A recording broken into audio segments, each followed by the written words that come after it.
Agora, desse entrevistado eu já ouvi falar e ouvi falar muito. Também. O homem foi notícia durante a pandemia toda e mais um pouquinho depois. E tá sendo notícia agora, né? Continua sendo.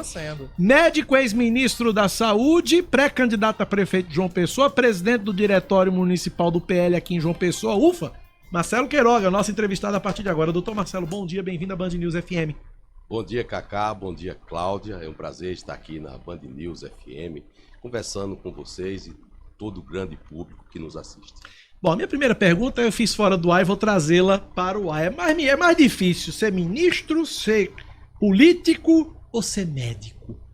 Bom, ser médico é uma honra para mim, né? Minha vocação, é minha missão, salvar vidas, né? Defesa da vida desde a concepção. Isso faz parte do nosso juramento hipocrático, né? Foi a medicina que me deu tudo, isso eu consegui na minha cidade de João Pessoa, a cidade onde eu nasci, onde eu estudei, onde eu me formei em medicina, onde eu construí minha carreira como cardiologista, que cheguei ao ponto máximo como presidente da Sociedade Brasileira de Cardiologia, uma das 3 maiores sociedades cardiológicas do mundo, e depois exerci o Ministério da Saúde, né, por uma convocação do presidente Bolsonaro, durante a maior crise de saúde que o Brasil e o mundo já enfrentou. E agora, eu até falava, né, que nós entramos na política por conta dos amigos e nós permanecemos por conta dos nossos adversários, né? Eu acho que o mais complexo é ser médico mesmo, viu, Cacá? Porque a gente precisa entrar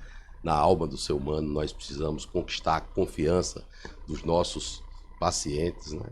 E com essa habilidade de médico, eu consegui conquistar a confiança do presidente Jair Bolsonaro. Antes que Cláudia faça a pergunta, eu quero saber como é que surgiu o convite do presidente para o senhor assumir o Ministério da Saúde. Bom, eu estava num plantão noturno aqui no Hospital Unimed, João Pessoa, Hospital Alberto Urquiza Vanderlei, no dia 13 de março de 2021. No dia 14 de março, precisamente um domingo, o presidente me convocou para ir a Brasília para assumir o ministério. Eu acho que entre os 49 que me antecederam, nenhum saiu de um plantão para assumir um outro plantão, né? Muito mais complexo, né? Ser ministro durante a Você estava de plantão para ser ministro. Saiu de um plantão, não há. Eu acho que não há precedente do mundo, não é?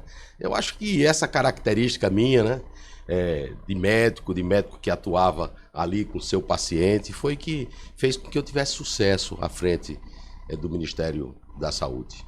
Cláudia Carvalho. O senhor já tinha uma vivência política, né, através de Marco Antônio e também das suas amizades, das suas relações. Acredito que o senhor sempre tenha acompanhado, né, os desdobramentos políticos, mas depois do ministério, o senhor agora encampa realmente um protagonismo como político. Seu nome está colocado como pré-candidato a prefeito de João Pessoa. Aí agora há pouco o senhor disse que entra pelos amigos e permanece pelos adversários. Quem são os adversários que mantêm o senhor no Toda essa gente da esquerda, né?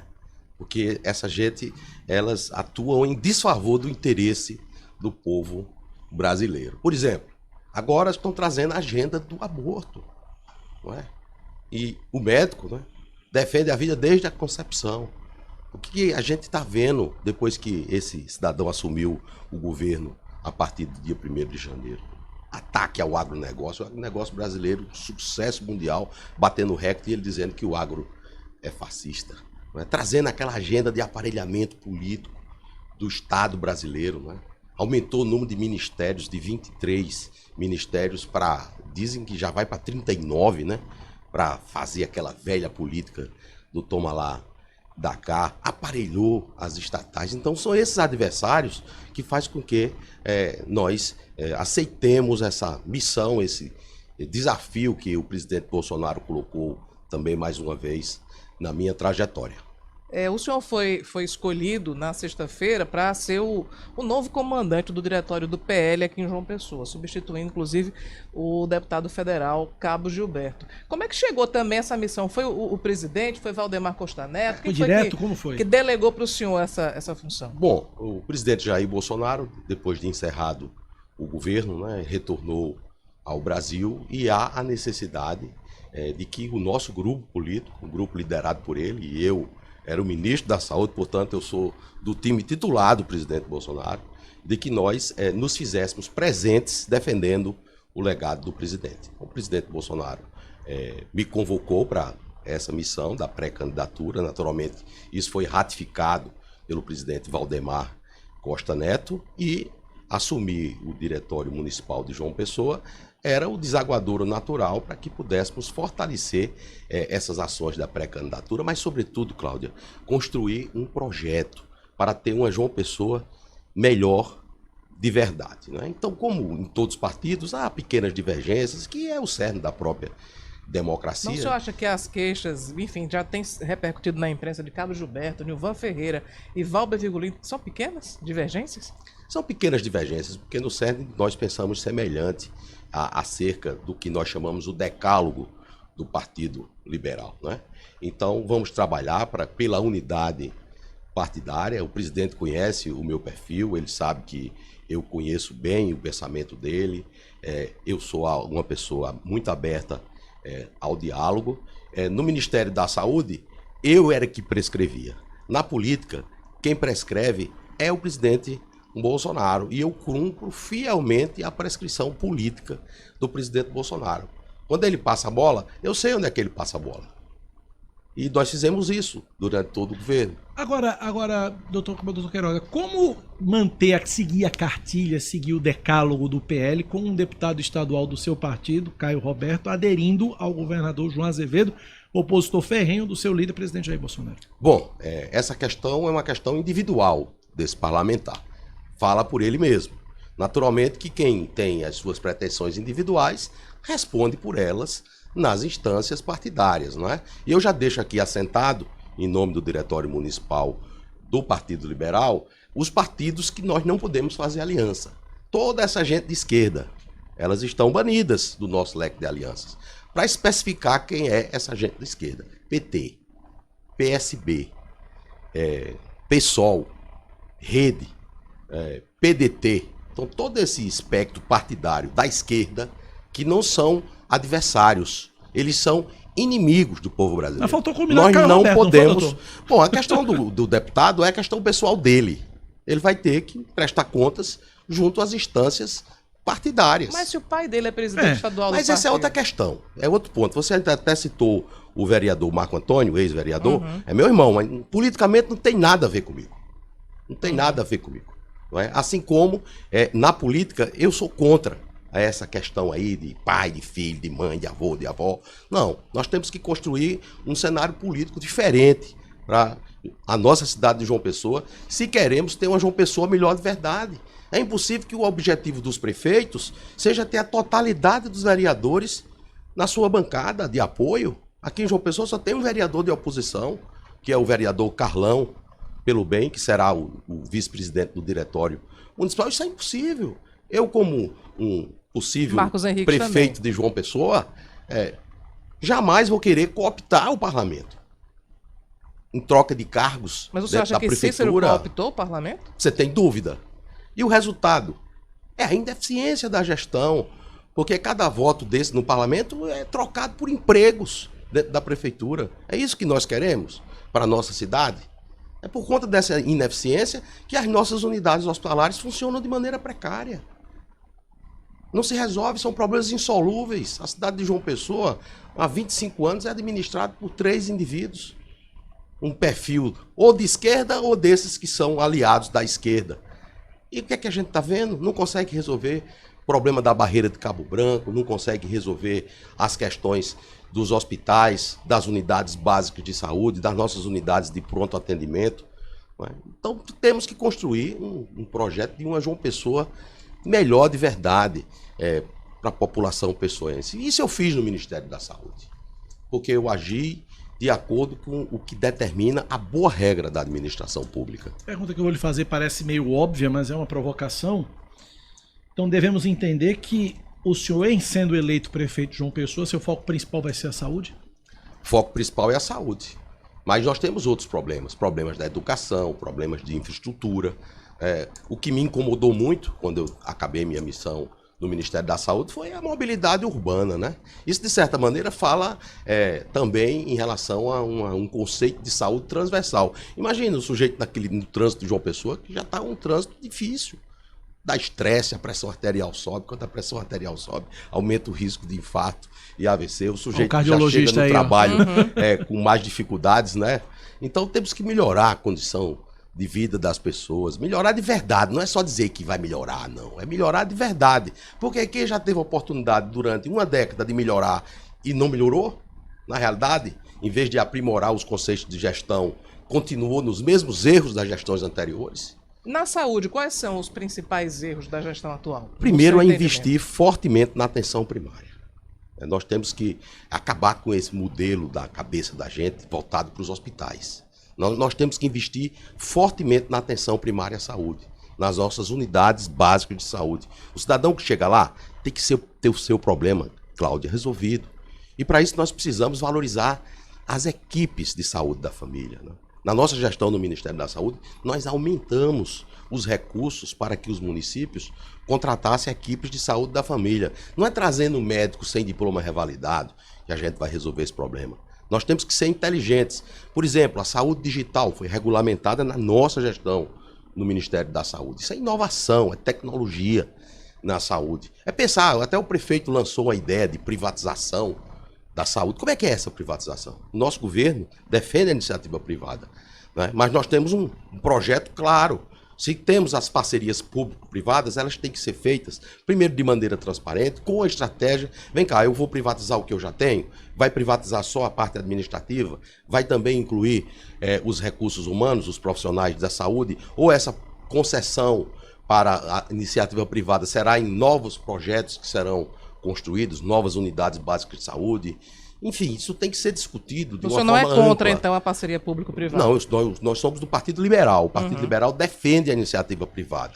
Agora, não pode ser uma parceria público-privada como a que foi realizada aqui com essa famigerada Cruz Vermelha brasileira, que realizou na Operação Calvário, né? Não é calvário só para quem praticou os atos de corrupção, é calvário, sobretudo, para cada cidadão do estado da Paraíba, né, que, em face do desvio do recurso público, teve verbas subtraídas da saúde e da educação. Então, transparência na gestão, aplicação de políticas públicas eficientes, diminuir o tamanho do Estado para que o Estado seja mais ágil e mais eficiente. Nós não precisamos de ter 30 secretarias no município. Qual é o sentido disso? Se o governo Jair Bolsonaro tinha 23 ministérios... O senhor, se for eleito reforma prefeito, administrativa, vai cortar o número de secretarias? Reforma administrativa. Queremos eficiência, queremos técnicos. Você falava que Bolsonaro substituiu os ministros. Substituiu, sim, a função do técnico. Mas quando ele encontrou o ministro certo, fiquei a metade do governo.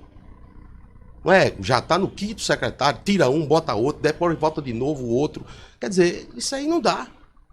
Isso significa o quê? Que o governo não tem um norte, não tem uma diretriz. E quem sente na pele é o cidadão.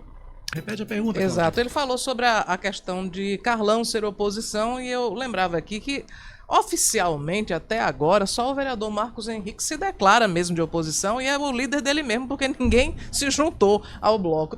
Houve algumas situações em que, pontualmente, Marmute, Miquica também estiveram no bloco, mas saíram. E Marcos voltou a ficar sozinho. Então, a minha pergunta é, será cobrado de Carlão que ele assuma uma postura de oposição? E aí o PL tem outro vereador, que é o vereador Durval. Também será cobrado dele essa postura? Bom, não é necessário cobrar do vereador Carlão, né? Porque o vereador conhece bem a doutrina do PL, o vereador conhece bem qual é o pensamento do presidente Jair Bolsonaro. Ele tem um posicionamento muito claro acerca da ineficiência dessa atual gestão da Prefeitura Municipal. Já o outro vereador não, né?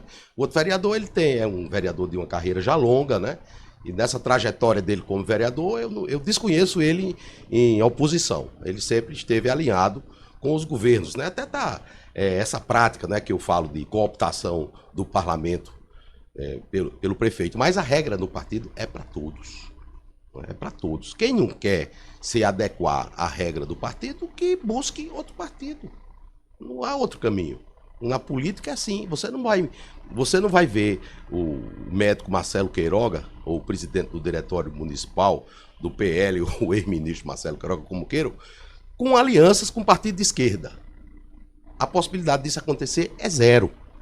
Zero. Eles são nossos adversários políticos, eles são nossos adversários ideológicos e não há nenhum tipo de pertinência temática. Isso aí é um compromisso que nós fazemos com todos aqueles conservadores da cidade de João Pessoa e do estado da Paraíba. Uma ouvinte nossa mandou a seguinte pergunta: como o PL vai cobrar do triunvirato, é como tem sido chamado o grupo, o trio, né? Cabo Gilberto, Nilvan Ferreira e Valber Virgulino, como é que o PL vai cobrar do triunvirato fidelidade com Caio na base de João Azevedo? A regra é igual para todos, não é? A regra é igual para todos, seja para o parlamentar deputado estadual, nós temos outros 2 deputados estaduais, um é o deputado Valber Virgulino, cuja base é aqui na região metropolitana de João Pessoa, e o deputado estadual Sargento Neto. Então todos têm que estar alinhados com os princípios gerais do partido. Quem se desalinhar vai responder às instâncias partidárias. Se for no âmbito do diretório municipal, vai caber ao Marcelo Queiroga, futuro presidente do diretório municipal, tomar as medidas, e eu tomarei, não tenho dúvida. Doutor Marcelo, o senhor falou há pouco sobre as divergências que existem, né, com esses 3, com o triunvirato. Já foi tentado um diálogo? O senhor acha que é possível superar? Porque eles têm feito muitas reclamações, muitas queixas, algumas até bem duras. É possível superar essa crise que foi criada? E como superar isso? São queixas difusas, não é? No CERN nós temos uma agenda concordante, não é? E vamos trabalhar para construir esse ambiente de harmonia partidária, até porque da minha parte não há problema nenhum. Sexta-feira mesmo eu estava concedendo uma entrevista à Rádio Arapuã, o parlamentar Gilberto Silva chegou lá, nós temos um bom relacionamento que até precede a minha questão como ministro da Saúde. Então vamos trabalhar, porque as divergências que nós temos são muito pequenas. Em relação à pré-candidatura, isso não está sendo... Isso não pode ser questionado, né? A pré-candidatura está posta, né? A pré-candidatura está posta. Os outros parlamentares já tiveram oportunidades de ser candidatos, não é? O deputado Valber Virgulino foi candidato em 2020, o comunicador Nilvan Ferreira foi candidato em 2020 por outro partido, depois ele foi acolhido no PL, né? Por isso que eu digo, o PL é a casa deles, foi bem votado na eleição de 2022, mas infelizmente ele não chegou aí para o segundo turno. E não chegou por quê? Porque lá em 2002 já havia essas rusgas, né, entre os atores partidários aqui no estado da Paraíba. Naturalmente o presidente Bolsonaro estava muito mais preocupado com o projeto nacional, mas agora ele está mais livre para chamar o feito à ordem e botar o time para jogar segundo as diretrizes dele. É por isso que ele me chamou. Disse que Nilvan não foi pro segundo turno em 22, mas foi pro segundo turno em 20 com Cícero. Pois é, foi pro segundo turno em 20 com Cícero e infelizmente o resultado foi desfavorável, né? Em relação ao comunicador. Qual o espaço que o senhor imaginaria nas eleições do ano que vem para Nilvan Ferreira? Ele poderia construir disputar? um projeto para a cidade de João Pessoa, né? Que é uma das características do nosso partido, buscar para construir um modelo diferente, uma João Pessoa melhor de verdade, né? Pensando no projeto de 24 e pensando no projeto de 26.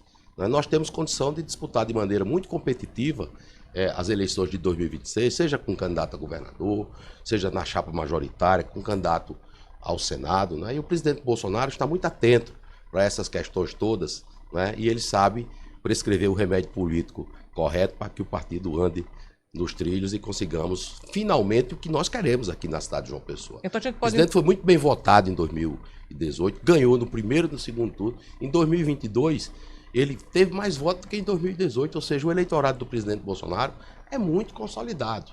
Né? Então vamos trabalhar. O presidente tem uma intuição política muito grande. Lembra do Tarcísio? Eu estava lá na sala, quando o Tarcísio foi escolhido para ser candidato a governador de São Paulo. O Tarcísio queria ser candidato ao Senado. O presidente Bolsonaro disse, não, você vai ser candidato ao governador, você é o executivo, Tarcísio. É a mesma coisa que ele fala comigo, Queiroga, tu é executivo. Tá? Porque tem aquele que tem habilidade para o executivo e tem aquele que tem habilidade para o legislativo. O Gilberto, por exemplo, é um excelente parlamentar. Vou trazer um exemplo do passado, o senador Humberto Lucena, né? Desejou ser governador da Paraíba, nunca foi. Mas qual paraibano foi 2 vezes presidente do Senado? Nenhum, só ele. Porque a vocação dele era o executivo, né? Outros que foram parlamentares, como o ex-governador Zé Maranhão, mas onde ele foi melhor foi como executivo. Tá? Então eu tenho mais essa característica do executivo e isso eu provei à frente do Ministério da Saúde. Só para vocês terem uma ideia, aqueles que nos escutam, quando eu assumi o Ministério da Saúde, era 3.600 óbitos por dia. Se aplicava 300 mil doses de vacina por dia. E rapidamente nós nos comprometemos a uma meta de 1 milhão de doses aplicadas por dia até o final de março, né? Ou seja, 15 dias depois que eu assumi o Ministério, já tínhamos triplicado o número de vacinas aplicadas e chegamos a aplicar 2,5 milhões de doses de vacina de Covid por dia. Como está hoje, faltando vacina antirrábica, porque essa gente do Ministério da Saúde é incompetente, só sabe fazer palanque político e militância de esquerda, defender aborto, defender descriminalização de drogas. Ao contrário, não, nós trabalhamos com foco na gestão, na eficiência da gestão. Então, temos o perfil do executivo, o presidente Bolsonaro me conhece, sabe dessa minha característica, é por isso que nós temos o aval para assumir essa pré-candidatura e ter um resultado positivo em 2024. Como é que o senhor pretende costurar alianças, porque é necessário, é uma praxe, né, trazer mais lideranças, mais partidos para lhe apoiar? Quem o senhor pensa, com quem o senhor tem conversado? Nós temos um conteúdo temático, programático de partido semelhante ao Republicano, semelhante à União Brasil, não é? O PP, a nível nacional, foi um partido coligado, não tem condição de fazer aliança aqui, porque o prefeito ele pleiteia a candidatura e ele é aliado dessa gente da esquerda. Então não dá para nós. Os republicanos também já anunciaram previamente apoio a Cícero. Bom, ainda não se materializou essa questão de 2024, né? Então nós vamos trabalhar. E se não for possível aliança, nós vamos com a chapa puro sangue.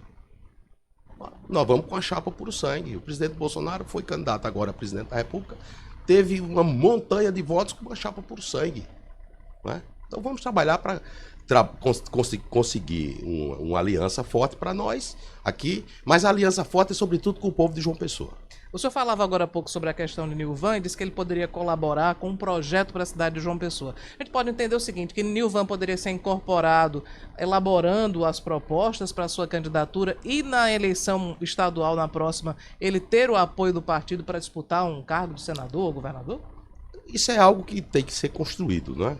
A eleição de 2026, ela será discutida em 2026. Assim como a eleição de 2024, ela é discutida em 2024. Nós já estamos muito próximos do ano de 2024 e agora é hora de construir propostas para a cidade de João Pessoa. Nós vamos fazer seminários para discutir João Pessoa melhor de verdade, discutir com as lideranças políticas do nosso partido, mas também com as forças conservadoras, com a sociedade de João Pessoa, para trazer propostas para o transporte público, né, que isso vai interferir diretamente na questão da mobilidade urbana, projetos de infraestrutura. Vê, o prefeito disse que ia fazer uma engorda na orla, já desistiu da tal engorda. Quer dizer, é falta de projeto, é falta de proposta. E a hora de construir essas propostas é agora, nesse período pré-eleitoral, e dialogar com a sociedade. Então vamos fazer isso. Os nossos correligionários estão naturalmente convidados para construir esse futuro melhor para a cidade de João Pessoa, e vamos fazer isso com habilidade, mas sobretudo com compromisso com a cidade de João Pessoa. Quais são as pretensões do PL para a Câmara Municipal de João Pessoa, por exemplo? Hoje tem construir a maior bancada. O 22 é um número de valor, não é? E nós temos que ter uma maioria na Câmara para governar, não é? E preferencialmente com os vereadores da nossa base. Não temos dúvida que podemos construir uma base muito grande de vereadores. O partido vai ter mulheres candidatas também? Óbvio, né? Michele Bolsonaro tem trazido essa agenda com muita força. A cidade de João Pessoa foi a primeira cidade que ela veio do Nordeste. Por quê? Porque a cidade de João Pessoa é uma prioridade absoluta para o PL. É uma cidade onde nós temos condição de ganhar com alguém que é absolutamente sintonizado com a agenda do presidente Jair Bolsonaro. Quem foi o paraibano escolhido para o primeiro escalão do Bolsonaro? Foi o Marcelo Queiroga. Quem é que tem conhecimento mais exato do que o presidente Bolsonaro faz na administração pública? Sou eu. Ninguém mais. Então é natural que eu seja o pré-candidato do partido aqui para trazer a agenda do presidente Jair Bolsonaro para a cidade de João Pessoa. O senhor falou sobre os seminários que vão ser realizados. Eu queria saber se o partido também pretende estimular mais filiações e, enfim, também atrair mais lideranças para disputar, já que o senhor disse que a pretensão do partido é ter a maior bancada da Câmara Municipal. Com certeza. Queremos fazer isso, né? Ampliar o número de filiados, inclusive as inserções partidárias. Eu estou nas inserções partidárias conclamando aqueles que se interessam por nossa agenda para se filiar ao Partido Liberal. Eu tenho me reunido com algumas lideranças, né? E alguns chegam preocupados se vai ter vereador com muito voto na minha legenda. Eu digo, claro! Não, porque se tiver muito voto, a minha chance de se eleger diminui. Meu amigo, se você está com medo de disputar a eleição, o lugar não é o PL. Você tem que vir com coragem para enfrentar e vencer desafios. Porque o 22 vai fazer uma bancada muito forte para a Câmara Municipal de João Pessoa. Doutor Marcelo, como é que o senhor viu a decisão que tornou o ex-presidente Jair Bolsonaro inelegível? Uma derrota para o povo brasileiro, né? Uma decisão que não observa a jurisprudência da Corte Eleitoral, né? Nós vimos o que aconteceu com o julgamento da chapa Dilma Temer, né? Até o presidente da Corte à época disse que ele não era função do TSE, né? Então agora a gente vê o Poder Judiciário cometendo uma série de equívocos que é muito ruim, né? Para o equilíbrio entre os três poderes. Vimos com muita tristeza, né? Esse voto da ministra Rosa Weber sobre a questão do no aborto. âmbito da DPF 442, né? Até a música do Cartola diz que as rosas não falam, as rosas exalam o perfume que roubam de ti, né? Não pode roubar o perfume da vida, né? Qualquer voto que atente contra a defesa da vida desde a concepção é um voto contra o interesse das famílias, contra a tradição cristã do nosso país. Então, vimos com muita tristeza. Então, esperamos que a maioria da corte rechace essa DPF que foi trazida por essa gente famigerada da esquerda, que não tem compromisso com a defesa da vida, que só tem uma agenda distorcida, essa ideologia de gênero nas escolas, quer dizer, querendo subtrair, roubar a inocência das nossas crianças, descriminalização da droga, quer dizer, um ativismo que quer compuscar, que quer se sobrepor à agenda do Poder Judiciário. Onde isso foi permitido, essa atrocidade de aborto, onde foi permitido, houve matéria legislativa com referendo popular. Na minha visão, a lei brasileira já está absolutamente adequada. Então, essa decisão que tira os direitos políticos do presidente Bolsonaro vem justamente nessa esteira de decisões equivocadas do Poder Judiciário. O senhor falou assim muito enfaticamente contra o aborto, e aí eu queria, só para explicar, o senhor é totalmente contra, porque na legislação brasileira existem alguns casos em que é permitido.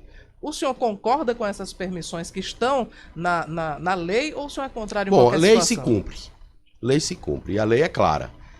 O chamado aborto terapêutico, né, quando há um risco iminente de vida, risco de morte da mãe, né, naquelas situações de estupro, o Código Penal Brasileiro de 1943, se não me falha a memória, deixa assentado essas duas questões e tem a questão dos fetos com anencefalia. Então, lei se cumpre e ponto final. Não é? Acho que a legislação brasileira não precisa ser modificada em relação à questão do aborto. Então, veja você, o Sistema Único de Saúde distribui contraceptivos orais, distribui a possibilidade da contracepção de emergência. Então, tem toda uma política para essa questão da prevenção da gestação indesejada. E por que a política que a gente quer adotar é essa? De autorizar o assassinato de fetos indefesos no útero da mãe? É como se nós tivéssemos Herodes do tempo moderno. O famigerado Herodes mandou matar os primogênitos. Agora esses neo-Herodes querem matar a vida ainda no útero da mãe.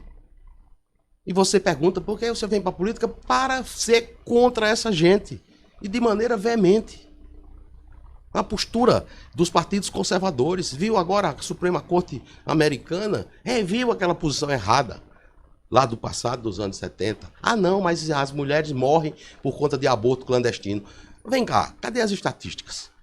De que as mulheres morrem? As gestantes. Morrem por infecção, morrem por sangramento, morrem por emergências hipertensivas. Nós criamos uma política para reduzir a mortalidade das gestantes. O Rede de Atenção Materno-Infantil, porque a Rede Cegonha tinha um enfoque mais em relação ao neonato. Nós fortalecemos o cuidado da gestação de alto risco. É assim que nós protegemos as mães. Não é com esse falso discurso da esquerda, de meu corpo, minhas regras, só que desconhece ali que tem uma vida no útero. Então temos que trabalhar contra isso, vamos trabalhar fortemente contra isso. Agora no dia 12 vai haver uma grande mobilização nacional contra o aborto e nós estaremos à frente desse movimento. Amanhã farei uma live no meu canal com a doutora Mayra Pinheiro, que foi minha secretária no Ministério, com o doutor Rafael Câmara e com a professora Janaína Pascoal, para discutir essa questão do aborto. Conversamos, portanto, com o ex-ministro da Saúde, presidente do PL de João Pessoa e pré-candidato à Prefeitura da capital, doutor Marcelo Queiroga. Doutor Marcelo, obrigado pela presença, pela entrevista. Forte abraço, até a próxima. Obrigado, Cacá. Muito obrigado, Cláudio. É um prazer estar aqui com vocês e estou à disposição para outras oportunidades.